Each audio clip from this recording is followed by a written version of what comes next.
Răbdare mari ridicat, viața El m-a schimbat și m-a luminat.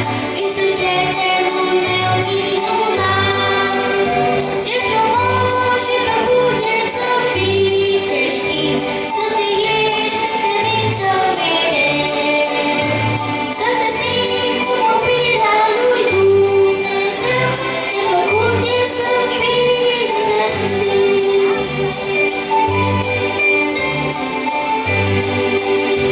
Zi de zi, ceas de cease mă simt iubit, am sufletul meu pe Iisus.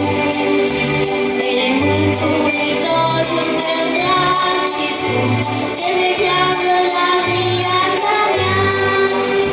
Ce frumos și plăcut e să fii creștin, să trăiești credință mereu, să te simți un copil al lui Dumnezeu, ce plăcut e să fii creștin.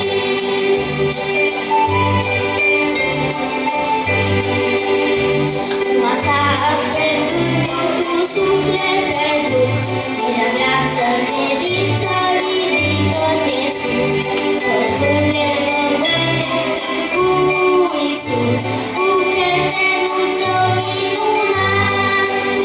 Ce frumos și plăcut e să fii creștin, să trăiești credință mereu, să te simți un copil al lui Dumnezeu, ce plăcut e să fii creștin. Ce frumos și plăcut e să fii creștin, să trăiești credință mereu, să te simți un copil al lui Dumnezeu, ce plăcut e să fii creștin.